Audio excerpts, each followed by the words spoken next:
Remember your favorite game of yours. Let's play.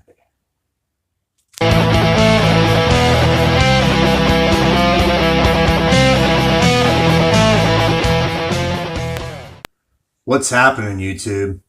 My name is Immortal Coil, and today we're going to be talking about Riddick.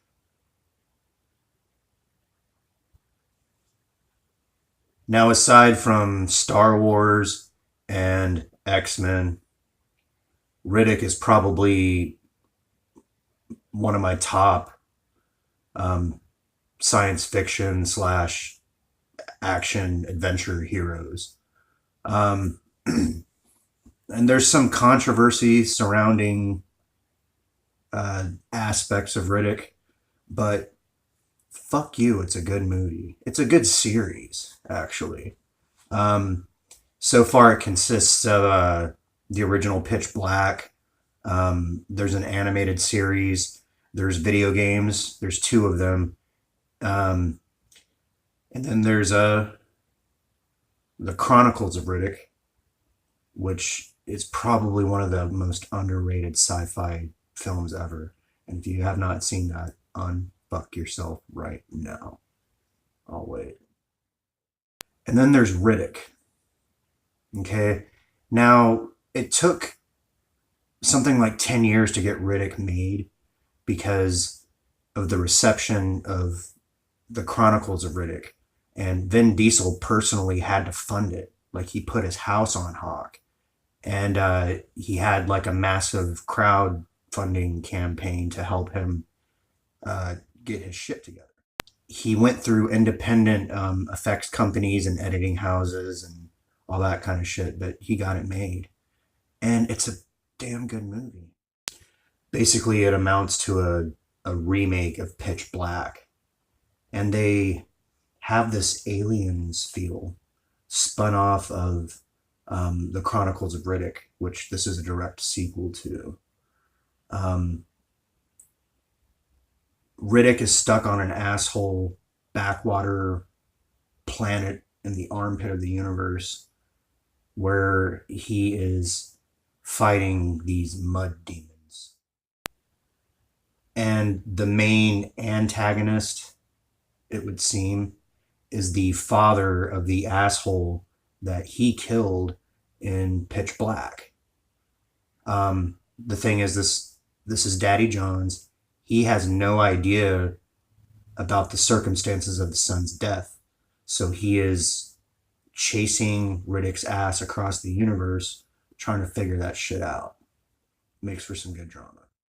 Now, I found this particular edition at my local half-price books. I actually went to like several chain stores looking for it and nobody had it. And it's a fucking shame because it's such a good movie.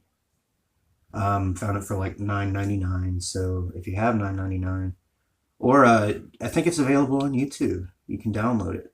You have to pay for it. But just like the other movies, you have the partnership of David Toohey and Vin Diesel.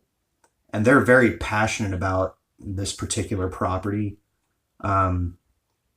Even back in the Chronicles of Riddick days, they had like this like trilogy planned out. And they went on record as saying they had this like, golden binder that unlocks at each episode for the fucking producers. But, Riddick is one of those things that you can't really pull off well in a PG-13 format, which is very similar to Wolverine. Okay. You put Wolverine in a PG-13 movie and he can only do so much. Just like on the cartoon. But you put him in an R-rated movie like Logan, and pow, you make $1 bazillion. That's how you do it.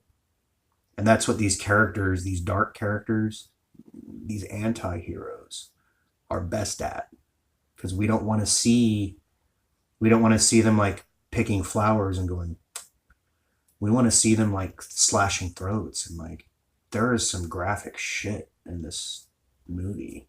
The main thing about this Blu-ray disc is that it's the director's cut. So there are scenes inserted into it that was not in the theatrical release, and it makes for a much more brutal movie. And it's funny to me, I think part of it might have been like runtime. They don't want to have like a super long movie so that they can repeat views in cinemas. But maybe some of the things they put in were deemed excessive.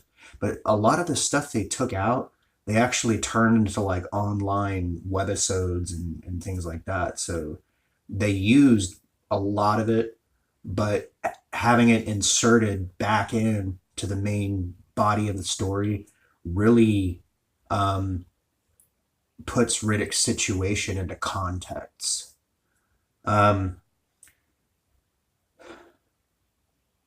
Riddick features the return of the magnificent Carl Urban as Baco. Carl Urban is one of my favorite like actors, and it fucking sucks that most of his roles are as like the side guy or he had a really good um, TV show that got canceled, and he was like a cop with an android partner, and of course, like all androids, they struggle with humanity. And just when it was getting good, they pull the fucking plug, and I'm just like feeling like Firefly all over again. Then we have Katie Sackhoff as Doll, who we probably know best as Starbuck from Battlestar Galactica. Um, and this is what's funny, like she is the epitome of a strong female character. They actually put it out there that she's a lesbian, and well, Riddick kind of takes care of that, and that's not an easy task. And I speak from experience. Yes, I do. Dave Bautista. Jamoke. First off, fuck him. I don't like him as a person, but his portrayal of the Jamoke in this film was a good performance, and he makes for a good antagonist for Riddick, and the energy he brings is good. Um, and obviously, they carried their professional relationship over to Guardians of the Galaxy, which, if you like that movie, fine. I'm not really interested in that series. It was eh, that whole thing with James Gunn and the pedophilia and how Dave Batista is like there for James Gunn. If you're a father, that shit's not funny. It's not. And I can't get behind somebody like that. And then you have Jordi Moya, who played a really good sniveling piece of shit bad guy.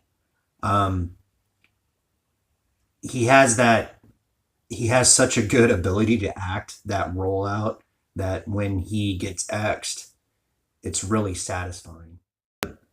The front part of the movie is really awesome because it's just a survival movie. It's like Jebediah Johnson in outer space. Um, but really, the heart of the story is that it's about a boy and his dog. And if you don't like dogs, fuck off my channel. Riddick finds a baby dingo dongo thing. And at first, he's just kind of like, because he's been in survival mode, he doesn't really like he keeps it as something to experiment on because uh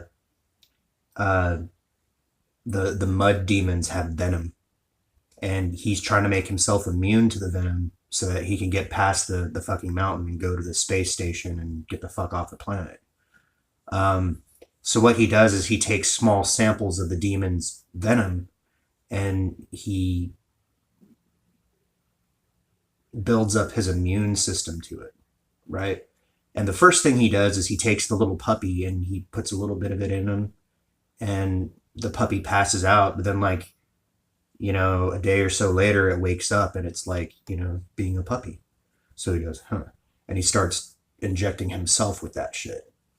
And over time, the venom doesn't bother him anymore, so he's able to get the fuck out of there. But the space station is far, far away. Okay, and Riddick has to survive and hunt and do all those things.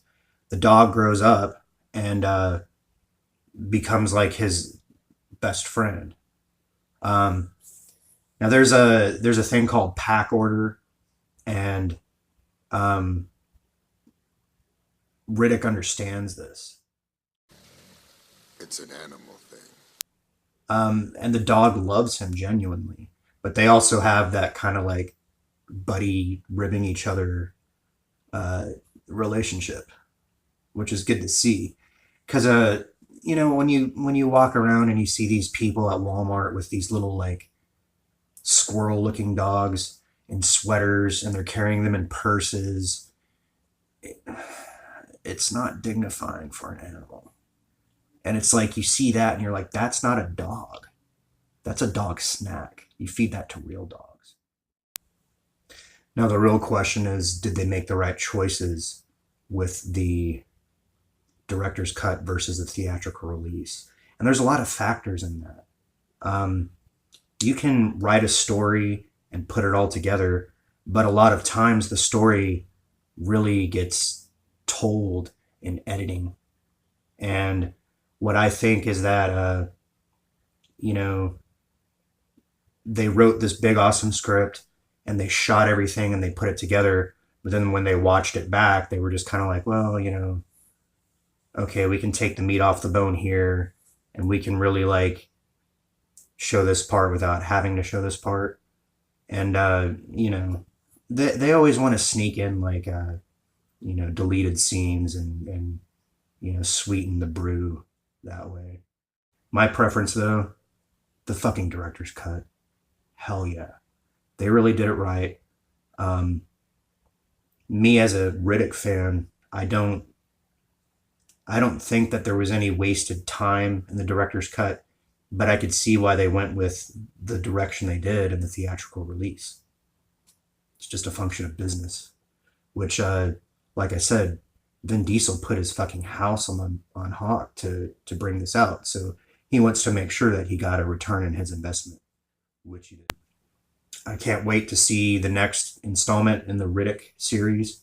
Supposedly he's going to go to the Underverse. We'll see. And hopefully it won't take like 10 fucking years for him to get there. Because I really want to see, I want to see what happens between him and Baco. And I really want the necromongers to fucking die. And I think Vin Diesel's the only man who can do it. My name's Immortal Coil. If you like this video, give a thumbs up, drop a comment, let me know what you want to see covered in future editions of Savage Spirituality. Ding the bell for notifications, and share it if you are a Riddick fan and you know of others who are Riddick fans. And remember, you keep what you kill.